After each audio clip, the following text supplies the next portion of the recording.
Cat's making a mess out here.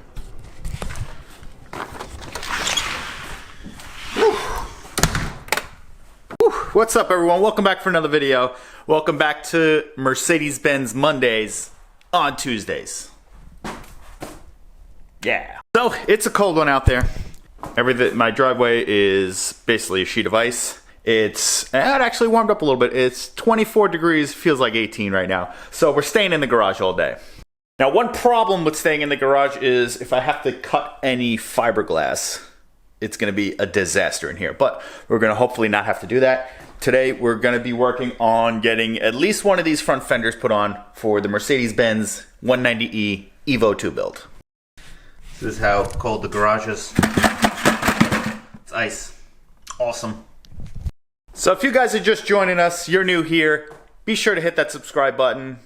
It's free, first of all. Second of all, you won't miss out on any of the build content. If you're already subscribed, you guys are awesome. I've been seeing the support you guys have been giving me on this build, and I appreciate it a lot. Thank you. So if you didn't check out the last videos, go check those out. Pause this video, come back, and then you'll be more up to date on this. I haven't touched the car since that last video, which was a week ago. I haven't even touched it. There's a few things that still need to get buttoned up. I'm gonna leave the comment right here. Someone gave me a good idea about using quick releases for the rear bumper, which I kind of like that idea better because I have it on my 240 right here. This is a push button. Not gonna take it off right now, but you push that middle down and it's a quick release, which might be pretty good for the back over there, especially this side. You won't see these mounting bolts. We'll see. Also, this is kind of just like phase one of getting this kit on, and then we're gonna like perfect it. I'm gonna shut up now. Let's start messing with this front fender, the driver's side at least. Just gonna go for it, just like we did with the rears. See if we can make it work. Once again, fitment's horrible. Duraflex kit. Don't recommend it, but if you have it, follow along. All right, let's see what we got here, boys. Front fender. I'm not sure if these little plastic pieces have to come off. They're probably gonna come off. Yeah, they're definitely gonna have to come off. And then, let me rip that off first. I also have some cracked skin on my thumb. It's a little better today, but it's absolute torture. Oof. There we go.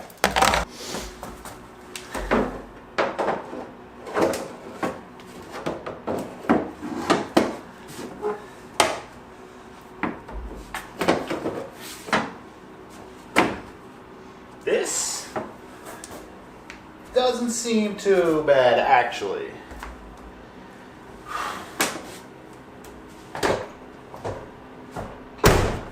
Now, it's a little close here to this headlight, but I don't think that's an issue. I'm definitely gonna have to trim up at this body line here. One second.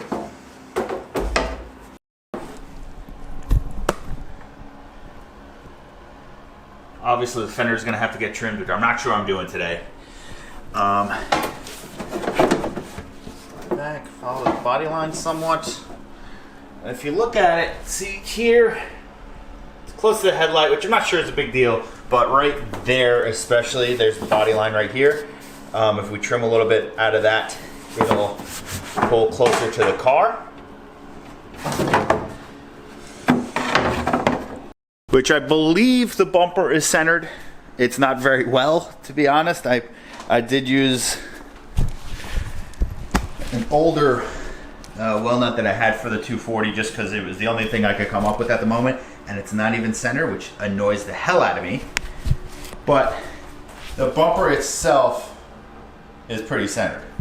One of the problems we're going to run into is fitting up flush with this guy here, and obviously just figuring out where it's got to get mounted to the car. I don't feel like trimming this fender today, especially because we'll eventually be able to take the fender off completely to get this fitted up pretty nice, I think.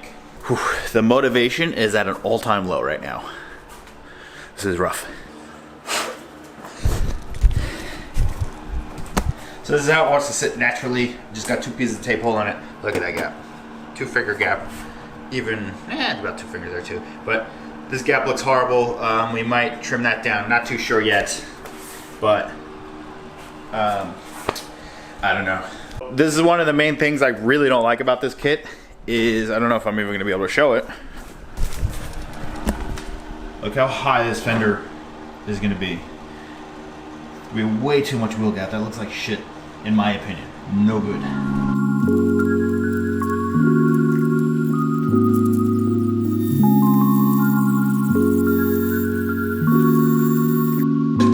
Just doing that little bit of trimming here made it fit a lot better if you look at that. Bada bang, bada boom. I think I'm actually gonna sand this down a little bit more so then that sits into the body a little bit more. We might have to mess with this down there also, but gonna mess with that a little bit, get it sitting a little bit tighter. And it appears these holes that we're holding in that little piece that I ripped off, this piece here, it appears that those line up with these nubs, at least some of them. Some of you guys wonder why I wear the same clothing all the time whenever I'm working on the cars. Whew, these are my dirty work clothes. Look at this mess. Oh. Old dust. Wasn't really looking to sand down some fiberglass today, but it is what it is.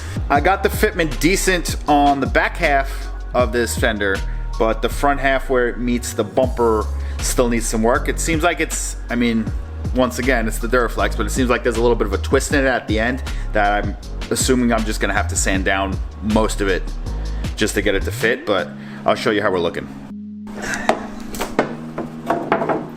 There. This is actually, obviously that needs a little bit of work right there, but from about this point on, it is pretty G money. You see down there, that edge, I don't know if we're gonna focus, I only have one hand here. That edge right there is hitting the body, so that's preventing this from going in more. I mean, I could probably jam it in, but I'm just gonna take that bit off. So then we'll probably touch up here, and it'll be pretty decent up here. That's how we're gonna look. Whew. All right, so it's really cold out today, if you didn't know that. Gonna mention that again. And I can't open this damn garage door because I'll freeze my balls off. I know I'm just being a baby right now. I got this thing grinded down, sanded down decently. I am afraid this one right here, which goes at about this area right here. So I'm afraid to sand that down too much because I don't want to lose that mounting point, because that mounting point will be a very nice one. That one needs to be sanded down a little bit more to make this fit pretty good. The front end of it, he's just all kinds of bad. We're gonna figure out something to address that eventually. But as of right now, I don't know if we're gonna get to mounting this in this video, just because there's more work that has to get done, and I don't want to just slap it together just to do it. I'd rather get the fitment a little bit better before I attach it to the fender, because I'm thinking I'm gonna have to remove the fender off the car just to mount it, and I don't really want to do that right now, to be honest. And the other issue I'm running into is this bumper needs to be fitted a little more firmly, because when I put this down to get the decent fitment, we're coming over the light, which I'm not sure if it's supposed to do that. I'm gonna have to look at some photos, but I'm also pushing on the bumper a lot, so I'm gonna have to figure out a way to mount this bumper more firmly before I go into mounting the fenders. And if you look at this fitment here, the bumper's probably got to stick out a little bit more, but I'm not too sure yet.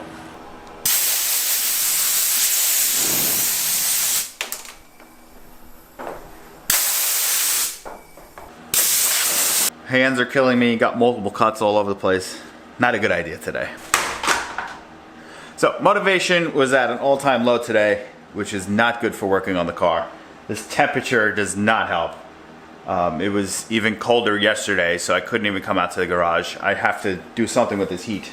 Not a complete fail. We have this fender looking pretty decent. Like I said earlier, I don't want to cut away too much of that one mount, because that's going to be like the main one holding it in, I think. Main thing we're going to have to do is fit this bumper up better. So I probably should have tackled the bumper today instead of messing with this fender, but like the fender is like, the kit's like on. So change of plan. On the next video, we're going to tackle mounting this bumper like firmly. We're going to get it as even as possible in the middle, and a lot more firm. Bumper, I believe, is only held in with that one bolt that I was showing you before, so I definitely need to address that. And since we failed, not complete fail, but since we kind of failed on the fender, I'll let you in on a little secret. Engine swap is not a Mercedes-Benz engine. Next video, we're gonna get this bumper mounted, then we'll get the fenders on. Then the whole kit will basically be on, and then we just gotta like touch some stuff up. I know the edges of the bumper are gonna fit like complete trash. Gonna have to cut the fenders. I'm probably gonna have to take the fenders off to do that, which is kind of the reason we're failing today. Just cause I don't think I could get the 240 out because there's like a mountain of snow on the other side of that garage door, preventing me from getting the 240 out, so I can't really jack the car up. It's a whole big thing, I know. I'm sorry, I failed you guys. But look to the bright side, this kit is getting closer. We obviously had to do some of that trimming to get the fender closer. We're gonna have to do it up the same on the other side and whatnot, but we're getting there, boys.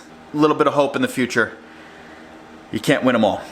So since we're here, we'll go over a couple more things that we're gonna be trying to do to the 190 in the future. I might have to get new wheel spacers just so the wheels fit a little bit better now that not really wide body, but that the fender flares are going on. The way they were set up before this, they were rubbing on the fenders and we needed to roll the fenders, but I never rolled the fenders because we were doing the body kit. Now that the body kit is going on, we're gonna need some wider wheel spacers. I know a lot of people ask what wheels these are. I don't completely remember. I know they're BBS wheels and I believe they were actually from an Audi. I don't know if they were OEM Audi, but the bolt pattern is different than the 190. And I believe the hub bore is different than the 190. One of the things we actually found was H&R makes spacers that convert all that stuff. So I do have H&R spacers on the 240, which is actually, I think they were 15 mil and they're like perfect. At least the rears are. The front could go out a couple mil more. The 190, I don't remember how big the spacer was, but that had to go on because it was wheel bolts instead of lug nuts. It was a little annoying to do the conversion, but they're on. The wheels look good. I think they look pretty damn good, but that's one thing we gotta do. The engine swap, once again, it's something that hasn't been done before. It's not a 2JZ, so don't hit that unsubscribe button just yet. I don't think it's a very common swap to swap into other cars. It's gonna be pretty cool. I'm excited for it. The wife is excited for it. I think it's gonna be awesome when it's done, and it's gonna be a very fun car. Other thing we gotta fix is the turn signal situation, which I did mention. I have no idea how to fix that, so that's gonna be a fun one whenever I get to that. But thanks for joining me. If you made it this far in the video, say safety glasses in the comment section. Hit that subscribe button, hit that like button. Make videos every Tuesdays, Thursdays, and Saturdays at 3 p.m. I will see you guys in the next one. Peace out.